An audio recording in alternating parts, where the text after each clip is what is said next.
Hi there, everybody. We're here for another amazing, incredible, and engaging installment of Thursday Night Bible Study. We've been working our way through the life of King David now for a little while, and we are now somewhere in the vicinity of chapter 21 of 1 Samuel. So if you want to either scroll in your Bible app or turn in your Bible there. We'll read a little bit, and then we'll have some conversation. What have I done? There we go. David went to Nob, to Ahimelech the priest. Ahimelech trembled when he met him and asked, "Why are you alone? Why is no one with you?" David answered Ahimelech the priest, "The king sent me on a mission and said to me, 'No one is to know anything about the mission. I'm sending you on. As for my men, I have told them to meet me at a certain place. Now then, what do you have on hand? Give me 5 loaves of bread or whatever you can find." But the priest answered David, "I don't have any ordinary bread on hand. However, there is some consecrated bread here, provided the men have kept themselves from women." David replied, "Indeed, women have been kept from us, as usual whenever I set out. The men's bodies are holy even on missions that are not holy. How much more so today?" So the priest gave him the consecrated bread, since there was no bread there except the bread of the presence that had been removed from before the Lord and replaced by hot bread on the day it was taken away. All right, so as you recall from the last time we were together, David is now he's now a fugitive. You can hear the bump, bump, bump, bump, bump, bump, bump, bump music going in the background. He is on the run because Saul is definitely out to get him. He's going to have him killed. And so Jonathan said, "You've got to get out of here." So David is taken off. And he has gone to a city called Nob. I'll pass these around. We might keep these for the next couple of chapters. This is not the most amazing map in the world, but it will be a helpful thing. You can see it there. Oh, it's backwards. You can see it there. Oh, it's frontwards. So if anybody who's watching this later would like a copy, I'll make sure you get one. So if you look at the map, David has been in Gibeah of Saul. That is, for all intents and purposes now, that is the capital of Israel, because that's where the king lives. Okay, so he is going to Nob, which isn't very far away. It's still fairly close. Close to Jerusalem as well, and also to Bethlehem. All of these things are really close. You'll remember that he went up to Ramah in the last chapter. That's where he was hanging out with Samuel and all the priests, and Saul and all of his posse ended up getting slain in the spirit and exhausted from all of their praising and prophesying that they did. So now David has hot-footed it out of Ramah and has gone to Nob. We can also assume that not only is Gibeah the capital of Israel for right now, but Nob is also the place where the tabernacle has been located for at least some time. Okay, I'm going to not make the assumption that you remember what the tabernacle is. The tabernacle is the portable worship center that God gave Moses instructions to build back in the book of Exodus. As they were wandering around in the desert, especially with all the things that they were given by the Egyptians as they left, God gave instructions, diagrams, plans to Moses on the mountain to build this portable tent for worship. So there's There's a central tent that is surrounded by a large fabric courtyard on poles. There is inside an altar and a laver for washing, a great basin, and inside the tabernacle there are a few furnishings. But the most important thing is that back in the back, in the most holy place, the Holy of Holies, that's where the Ark of the Covenant was kept. That's where the presence of God sat on that mercy seat, is what it's called sometimes. Okay, so that was in 1440 BC, give or take. So here we are 400 some years later, and the tabernacle is still being used as the central place for worship. There is no temple yet. We'll talk about a temple later on with David. Okay, so clearly the tabernacle is at Nob because that is where the high priest is. That is where some of these furnishings are. So even though it doesn't say that he was at the tabernacle, we can make that assumption because the people and the parts are there. Ahimelech, the priest, approaches David. And how does he come? Trembling. He is shaken in his shoes. The verb that's used is for the quaking of a mountain. He is terrified to see David. That's a great question. Why would he be terrified to see David? Well, for one thing, he recognizes him, and he's kind of a big deal. He is the most favored warrior, the most exalted warrior in the nation. But David always travels with his entourage, and he's by himself. So if I'm Ahimelech, I might be a little worried that, oh my gosh, he's come to kill me. He doesn't want any witnesses. Or maybe he's got some kind of some big mission from Saul. Saul is kind of a crazy hothead. Maybe the problem is me, and he doesn't know what to think. But whatever it is, it could be any number of scary things.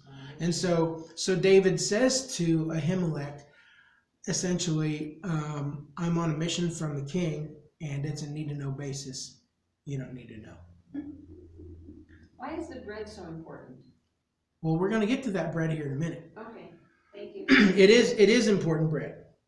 So the priest is not going to hear why David is there. David is not going to say, well, by the way, the king is trying to kill me and I needed a place to hide, so I'm give it. So David's men are in hiding. He's there alone looking for food. They've probably been without it for a little while. And so, you got any bread? And the answer is, we don't have any regular bread. But the bread we do have is the consecrated bread, or it is called the bread of the presence. What in the heck is the deal with this bread? Okay. All right, back in Leviticus chapter 24. Leviticus 24, verses 5 to 9.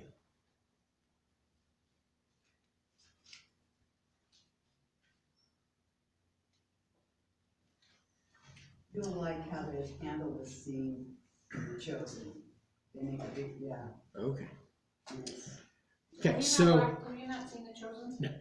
Leviticus 24, verses 5 to 9 are instructions. It's in a long section of instructions that are given. Take the finest flour and bake 12 loaves of bread. I guess maybe I should get there too. Unless I've written down the wrong word. That's it, take the finest flour and bake Okay. loaves of bread Yeah. using 2/10 of Using 2/10 of an ephah for each loaf. Arrange them in 2 stacks, 6 in each stack, on the table of pure gold before the Lord. By each stack put some pure incense as a memorial portion to represent the bread and to be a food offering presented to the Lord. This bread is to be set out before the Lord regularly, Sabbath after Sabbath, on behalf of the Israelites as a lasting covenant. It belongs to Aaron and his sons, who are to eat it in the sanctuary area, because it is a most holy part of their perpetual share of the food offerings presented to the Lord. Okay, so here's the deal with the bread. So inside the the tabernacle tent. When you walk in through the curtains, there are 3 furnishings there. On the left-hand side, there is a large golden candlestick with 7 branches. Menorah. Like a menorah. It comes, 3 branches go out, and there's one in the center. It's got almond buds in gold all over it, and cups and things on it. Okay, straight ahead is the altar of incense. That's where prayers are offered to God, a special blend of incense that isn't used for anything else, special fire that isn't used anywhere else. And these prayers, this incense of prayer is always burning before God. Over on the right-hand side is the table of, the King James has shew bread, S-H-E-W, table of showbread. So this bread is one of the things that God commands the Israelites to bring every week as an offering, and then the priest and their families eat from that bread. It is really kind of a reminder that everything comes from God, that He provides daily bread for us, especially for the priests and their families. So the bread has the special recipe. We don't really have it. I'm assuming it's something like flour, olive oil, maybe a little water, maybe some salt. Pretty basic, I'm assuming. But they have to make it just so. The bread loaves, there are how many of them? 12. 2 stacks of 6 on the table. We'll talk about the table in a minute too, just so you get an idea in your head. Each loaf is about 24 ounces of flour, about 1.5 pounds, somewhere in there. So not a lot different than a loaf of bread that we would get at the store as far as size goes. They're usually 20 ounces or so. These 12 loaves are prepared every week, every Friday, and they belong to the high priest and his sons who are working with him. The bread has to be eaten in the sanctuary area. Because of that last line there in verse 9, it is the most holy part of their perpetual share of the food offerings presented to the Lord. Okay, this is special sacred stuff. It's not to be handled. You don't just throw it on a paper plate and, wing it across and try to get it landed on the table. I mean, it's a big deal. It has to be handled just so. There are golden things that go along with it. It really is a big, important deal. And so every Sabbath, 12 new loaves of fresh bread are placed on that table. Is it baked by somebody specific? I'm going to assume it's baked by the priest's families somehow, maybe, or at least a Levite. So we're getting lots of Old Testament history today. So the tribe of Levi are the ones from which the priest's families come. Levi originally, as a son of Israel, a son of Jacob, had been a bloody dude and violent, and so God gave them and his descendants the task of dealing with all of the blood and the killing. All of the animals that are going to die, the Levites are the ones who do all that killing, all that sacrifice. They have to wash the bowls and clean up the blood and all that kind of stuff, have everything purified. Logistics. Yeah. The Levites, like the book of Leviticus, the Levites are the priestly tribe of the 12 tribes.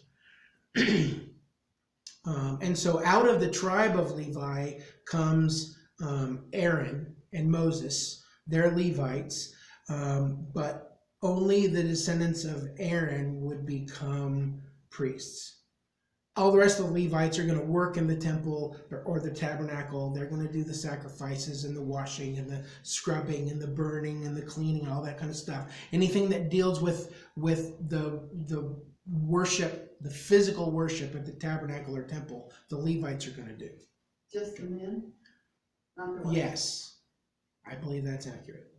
Just the men. I can't think of any instructions for Levite wives. They're busy enough, I suppose. And the Levites were not Pharisees. No. There were no Pharisees at this point, anyway. That's a whole new thing. Okay? So they're religious workers. They're in the presence of priests and worshipers and sacrifice all day.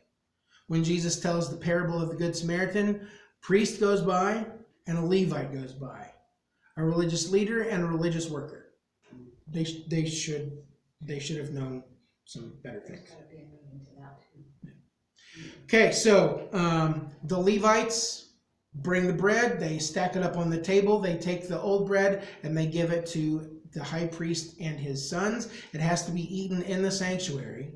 So I don't know if there's like another little table, because I don't know if I could eat 1.5 pounds of bread in one deal. Maybe they just get a portion of it. I don't know how it works, but it goes on the table. The table, as I said, is one of those 3 furnishings in the tabernacle tent. The table is 3 feet long. It is 1.5 feet wide, and it is 2 1/4 feet, 2 feet 3 inches high. It is made out of acacia wood, which is overlaid in gold. It has a golden, somebody called it an apron. It has a lip or a rim that's about a hand width high in solid gold all the way around. There are 4 rings on the legs that long acacia poles covered in gold run through each side, and that's how it is moved when the tabernacle is being moved. You don't just pick up the table. It's a good way to die. You pick it up by those poles. And I can't remember if it's priests or Levites that have to carry it, but I think it's priests. Beautiful table. It comes with solid gold plates, solid gold bowls, solid gold pitchers, solid gold cups for everything for the bread to sit on the plates, and the pitchers for the offerings that are going to be poured out, and containers for this little bit of incense that is included as well as a part of the bread table too. So it's kind of an elaborate looking thing. Is it still around? No. It was destroyed. All of those things are long gone. The various kings made horrible deals and lost a lot of these special items. So, and Indiana Jones doesn't even know where they are. If he does, he's not telling. Because when we went to the Dead Sea Scrolls, there was pottery and stuff, and coins and things that were there in BC. Yes. So it was really interesting. That's why I was asking if anything was like that was. When I was a youth minister in Indiana, one year our VBS was it was called Build a Holy Place, and so we built a replica of the tabernacle and the court. It wasn't full scale because that would have been massive, but it was, like the tent was as big as the tables are here probably. And it was big enough that you could walk into. It was probably the only thing that's about the right size. But we built everything. We got kind of creative with plaster and gold paint and things. That's kind of a cool deal. And that was a huge, huge job. I bet. And that was just golden paint from the Tractor Supply store. So, One more question. yes, ma'am. So why is it the women have been kept from us as usual?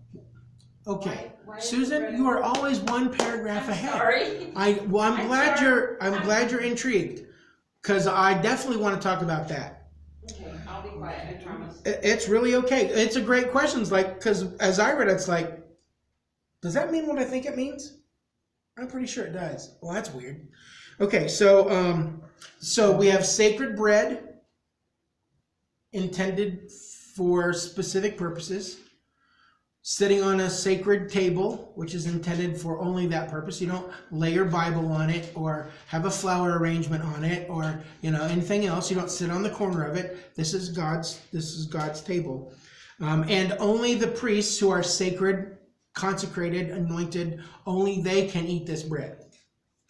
That's important to have figured out, okay? So, what tribe is David from? Benjamin. Judah. No, Judah. that's Saul. Judah. Saul's from Edom. David is from the tribe of Judah. The royal tribe, That's right. is what it turns out to be. That's not a Levite. He has been anointed by God to be king. So I suppose that somebody could make that argument that because he's been anointed to be the leader of God's people, that, you know, maybe he could skate on this. But there is no reason why David should expect to eat that bread. He's not a priest. It's special for something else. It is not lawful for him to eat it. So Ahimelech, the priest, asks this question of David. Hey, you guys got any women with you? No. We don't have any women with you? Are you crazy? We're on a wait, I can't tell you about our mission, but we got no women. We haven't been with women. We never have women with us when we're on a mission. Okay, so what the underlying question really is have any of your men had sex? Because if they have had sexual intercourse Ever? in that day, Oh, in that day, okay. they are unclean ritually, ceremonially, and they couldn't partake of a lot of things, but they certainly shouldn't have any of this bread. Okay, so while God created sex, and it's, you know, from many perspectives, kind of a good thing and a fun thing, it also, the engaging in it makes you unclean for the rest of the day until the end of the day, until evening, when everybody washes and you're all new for the next day. Okay, so David's answer is we don't have women when we're on a mission. All my guys are good. Yes, Cody. He went alone. It says right there, he went alone. Who's this we? Well, he does have men who are, you know, off in the distance So he somewhere. didn't go alone. He said to the guys, "You wait over here by the creek. I'm going to go in to see the priest." So Ahimelech didn't see the others. He only saw David. But the assumption would be that he always has men with him, so clearly he's got some guys someplace. And David had said, what was his question about the bread? Oh, I'm in Leviticus still. That's not going to I help. don't have any other ordinary bread, He said, however, give me bread 5 on loaves of hand. bread. There's some consecrated bread here, provided the men have kept themselves from women. David asked for 5 loaves. Yeah. Well, he couldn't possibly be that hungry. So, Well, I didn't make that leap, I guess. well, it clearly is at least an assumption from what we have recorded I'm here. thinking that, you know, if you're on the lam, you want to move quick, you don't want. But, okay. But he also, if he's gonna be on the land, he also has to be protected with his entourage, Yeah, he has guys that are his security. deeply committed to him. detail. He's a hero. Well, He is in a verse 2 it says, "As for my men, I have told them to meet me at a certain place." David answered. As for my men, I told them to meet me, in a certain place, yeah. okay. So the guys have not made themselves unclean. They are as holy as they can be. And David kind of throws a little bit more on there. Even if my men were not clean, if they weren't holy, the mission we're on makes whatever we are doing holy, and so it would be okay. He is certain that he and his men are worthy to share in this holy bread. If you go over to the next chapter, into chapter 22, verse 10, It seems that Ahimelech, and I'll quote there, had inquired of the Lord about supplying David's needs. Okay, hang on a minute, David. Let me pray about this for a second. I don't know if he prayed or if he's casting the Urim and Thummim or the communication device that the priest used with God. However it was done, Ahimelech came back saying, all right, it seems like it's okay. So he gave him the bread. The bread was a week old, big honking flat loaf of bread, which was going to be replaced with a fresh bread. Maybe that's why David showed up there anyway. Maybe he smelled the fresh bread baking and thought he would come and get some of that. Okay, so verses 1 through 6. We've covered all the questions, right? What's the deal with the bread? What's the deal with the women? I think that's it, right? Anything else you wonder about in those first few verses? So is he lying to the priest? Is he really on a mission? Well, you On a know, mission to get away from Saul. you He's can gonna save my life. you can kind of, I suppose you could try to explain some of it away. I don't really know. I don't know that it's exactly a lie. What's that line from Calamity Jane? He's not exactly lying, but he's careless with the truth. It is possible that at some point earlier, the king had given him a mission before the new moon festival where he got all angry with him. And so he can technically say, well, I'm on a mission from the king. That's all he needs to know. Running like, Yeah. It could be that he doesn't actually say King Saul. So he could be, well, I'm on a mission from Jonathan. the King of Heaven. Jonathan's He could on a mission. he could mean that he's on mission from the royal family.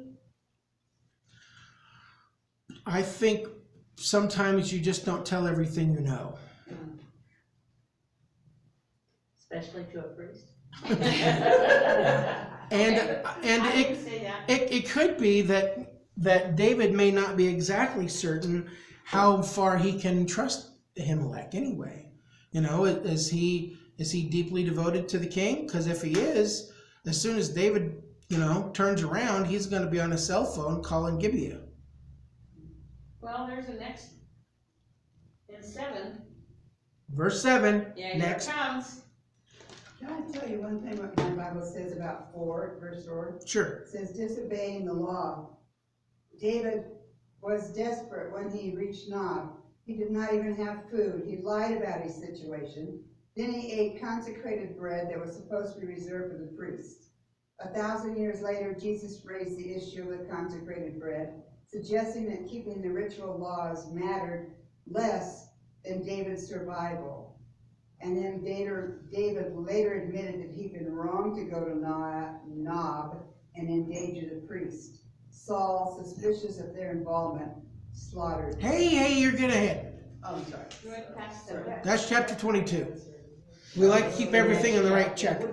Okay, so that is one of the other things that I had read in the last few days is that in the New Testament, when it's referred to, David's action here is an example that the law is not always first and foremost. David, as the anointed king of Israel, chosen by God, his survival and the survival of his men is more important in that moment than following the rules about who gets to eat the bread and where. That seems like a reasonable explanation. You can read it and think, well, David's a little full of himself. He's doing this and he's doing that and he's telling stories and he's not giving all the details. But he also knows that he has been anointed to be the king of Israel. There currently is a king of Israel trying to kill him. So I suppose if you're trying to follow God's will, you've got to take care of that. You have to take care of the new king of Israel, which is himself. So. Verse 7. Before Susan starts asking me about Edom. Now one of the Saul's servants was there that day, detained before the Lord. He was Doeg, the Edomite, Saul's chief shepherd. Uh-oh. Okay, so that's just kind of thrown in there. That's one sentence to kind of set up what's going to happen in the next chapter. He's the chief shepherd, and it says that he's been detained. Chief shepherd probably means maybe more than just the oldest guy in charge of the sheep. It probably means that he has a lot of responsibility in Saul's court. He may even have a position like, that'd be ironic, if he's the chief of staff. That'd be funny.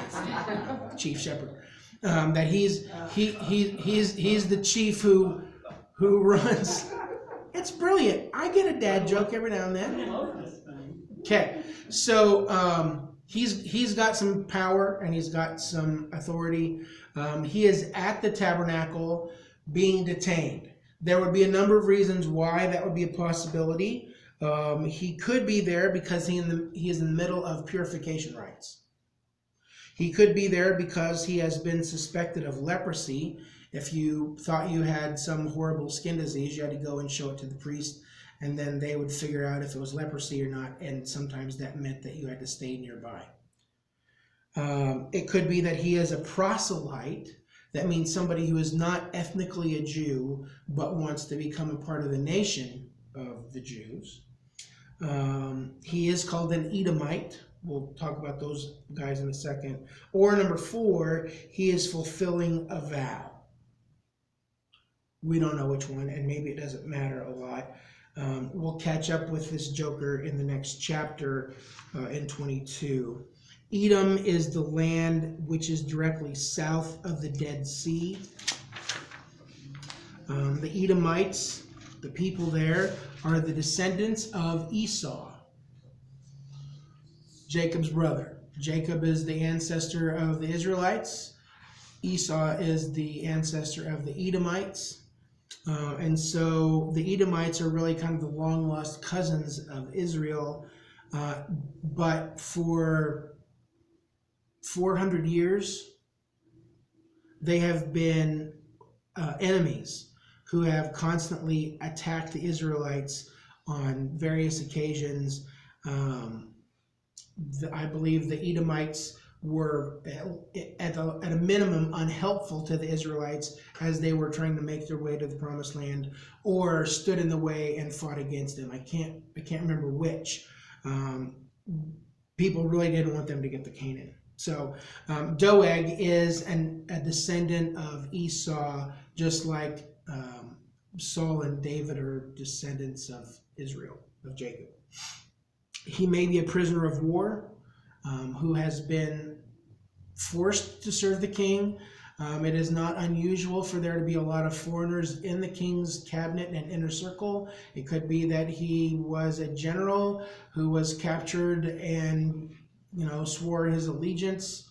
We don't really know exactly, but we'll catch up with him again in a little bit. This is like the one little shot in the movie that will make you want to tune in next week. So David left Gibeah in a hurry. No food, and he also has no weapons. So this fugitive is unarmed and hungry, and he knows he's going to need some protection. So in addition to, hey, have you got any bread? Is there anything to eat around here? He also asks for a sword. I guess, again, we should read that. David asked Ahimelech, don't you have a spear or a sword here? I haven't brought my sword or any other weapon because the king's mission was urgent. The priest replied, I guess he could be saying, I am the king, so if I'm on a mission myself, then it's the king's mission, right? I can say that. The priest replied, funny you should ask. The sword of Goliath the Philistine, whom you killed in the valley of Elah, is here. It is wrapped in a cloth behind the ephod. If you want it, take it. There is no sword here but that one. And David said, there is none like it. Give it to me. I to that sword. Okay, so there's just one sword. We only got one gun here.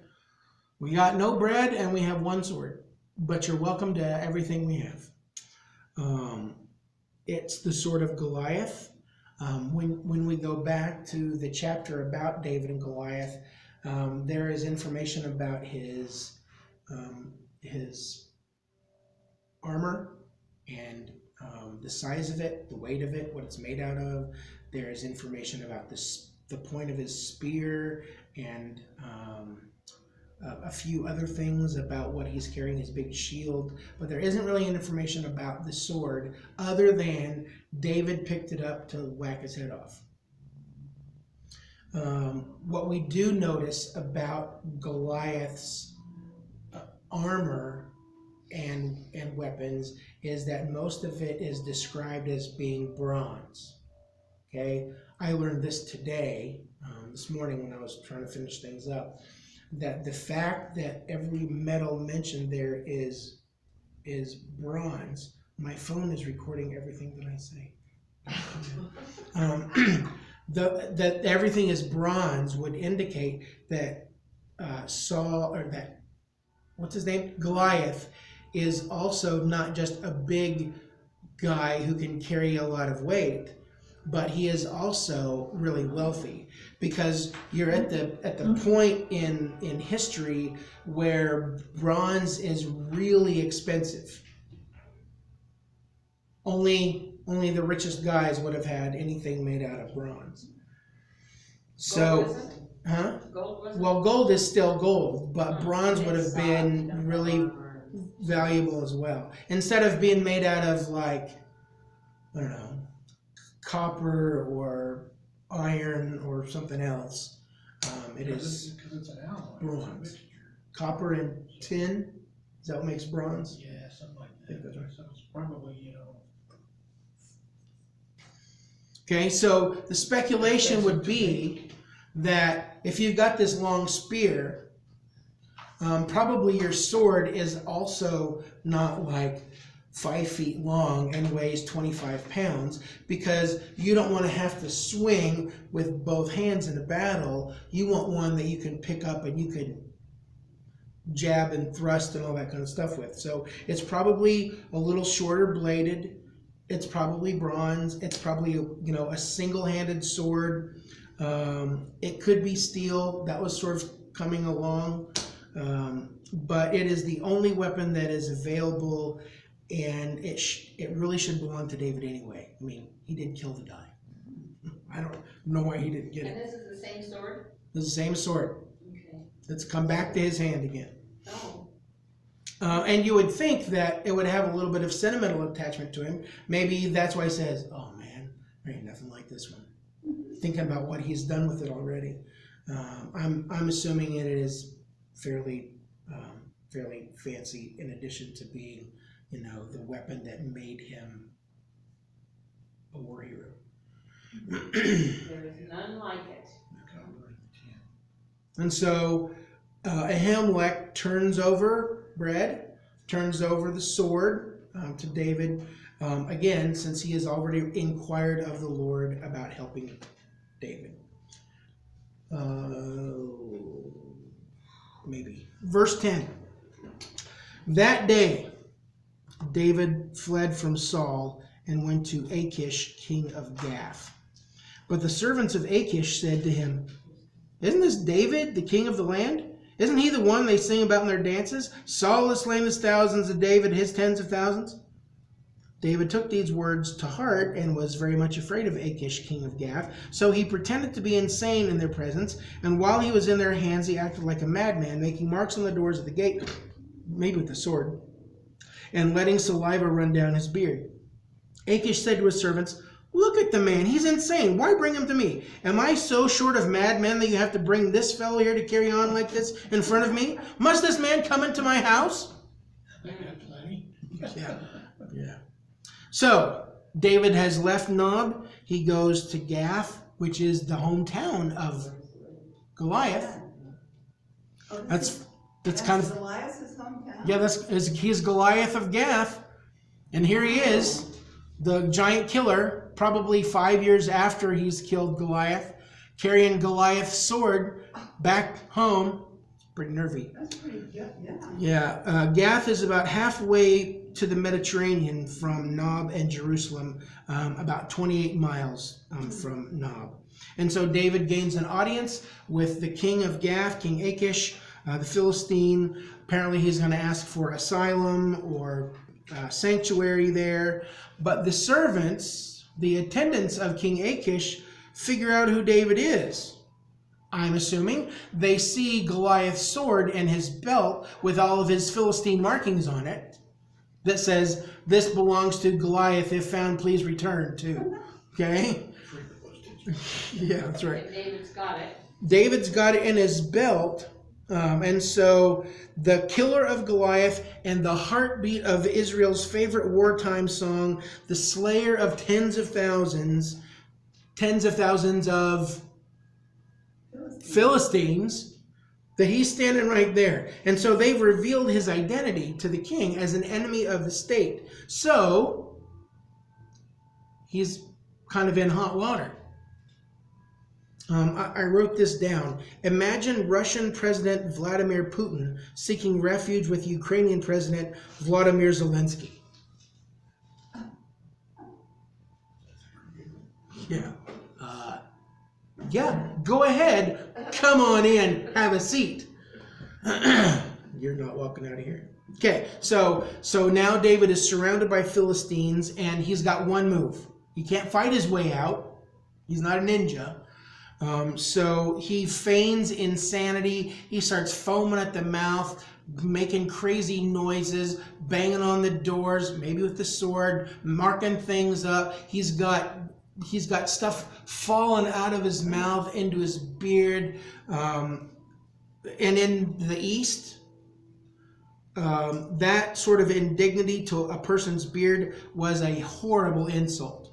You know, one of the things that they used to do to people was to pluck out their beards as a way to make them humiliated. Beard's a big deal to guys in the Middle East. And so his is just soaked with slobber and drool and who knows all what.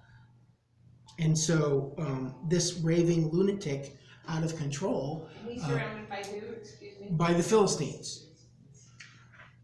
And his act works. The king Achish says, I want this crazy man out of here. I got plenty of men like David already. It reminded me of Jack Nicholson's character in As Good As It Gets, where he says, "Sell your crazy someplace else. We're all stocked up here." It's one of my favorite lines. It is kind of interesting. I just learned this today as well, that go over to Psalm 56. Psalm 56.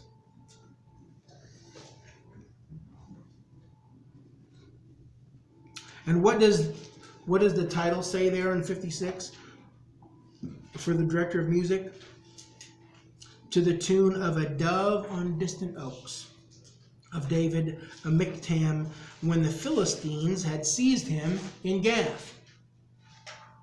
So apparently David has enough time to, throw a few lines of a song onto the scroll. Psalm 56. So his song goes like this, and when you know that he is surrounded by his enemies, I still don't know why he thought that was a good idea to go there. But be merciful to me, my God, for my enemies are in hot pursuit. All day long they press their attack. My adversaries pursue me all day long. In their pride, many are attacking me. So he could be talking about the Philistines, but he could also be including Saul as well. He is not popular right now. When I am afraid, I put my trust in you. In God, whose word I praise. In God I trust and am not afraid. What can mere mortals do to me? All day long they twist my words. All their schemes are for my ruin. They conspire, they lurk, they watch my steps, hoping to take my life. Because of their wickedness, do not let them escape. In your anger, God, bring the nations down. Record my misery. List my tears on your scroll. Are they not in your record? Then my enemies will turn back when I call for help. By this I will know that God is for me. In God, whose word I praise. In the Lord, whose word I praise. In God I trust and am not afraid. What can man do to me? I am under vows to you, my God. I will present my thank offerings to you. For you have delivered me from death and my feet from stumbling, that I may walk before God in the light of life. Okay, I sort of imagine, since I don't have any details, that as David is hot-footing it out of Gath, as he finds a little place to hide for the night with some of his men, that by the fire he gets some of these words down, thinking back on what's been going on. Saul hates him. He's trying to track him down. He definitely wants to kill him. He went to the Philistines hoping that maybe they would accept him as a foreign general. It happened a lot. A foreign military commander could come in and be hired, put in place in the nation's army. But now they're after him too. It didn't go well, and now he's stuck. He's kind of like a man without a country right now. I think it's great that in the psalm he repeats the same idea a few times. In God I trust and am not afraid. What can man do to me? What can mere mortals do to me? I'm trusting in God. The whole psalm is really based on David's trust in the Lord's faithfulness and his deliverance. He knows that God has set him up to be the king, and somehow, someday, God is going to make that happen. Even though he's going through this really difficult time, he's going through all these trials, he's got all these difficulties, God's will, he knows, is going to be achieved. You cannot stop God's plans. But you can also be in fear of your life because you just don't know. You can be in fear of your life. And I think that he has some real concerns about whether he's going to live or die. But what's the promise? You're going to be the king of Israel. But not right this minute. All right, It's Lord, I don't know how you're going to shoulder do going, that. wait a minute. It's kind of like we said a week or two ago. God's plans for our lives may be a nice, straight, easy, smooth line, but probably not. More often, there are ups and downs and twists and turns and lefts and rights and starts and stops, and you just think, how in the world is this ever going to work out? I believe God has given me this call. I believe that God has this plan. I believe I'm on this mission for God, but I don't know how he's going to do it. All I can do is trust, be faithful, obey, be ready to listen. I really think that's probably one of the bigger lessons from the whole life of David, is that having that heart, being a man after God's own heart, really is such an important thing for us. Loving what God loves, listening for his voice, watching for his hand at work, being obedient to his will. That's what it means to have a heart after God. Is that not why part of our coins and stuff say in God we trust? It says that. So that we don't all. Well, either as a nation or as individuals. I wish we all did a lot more trusting and trying to be men and women with a heart after God. I suppose that, kind of wrapping things up here for the night, that if you want to keep your maps, if you want to go back through it today, just for probably the last couple of chapters, you can take your little pen or marker or crayon, and you can track where David has gone. He's covering a lot of territory. He's going to cover even more when we get to the next chapter. But there are maps that will do that for you. I think it might be more fun to just connect some of these dots. So you know that he went from Gibeah to Ramah, and then he went back to Nob, and then he went to Gath, and now he's left Gath and he's going to go somewhere else, which we will find next chapter. Chapter 22, when we get together again next week. Thanks so much for being here. I'm going to go ahead and kick off the camera. If you missed anything, go back and watch it again and again. Be sure to subscribe to us, like the channel, and tell all your friends.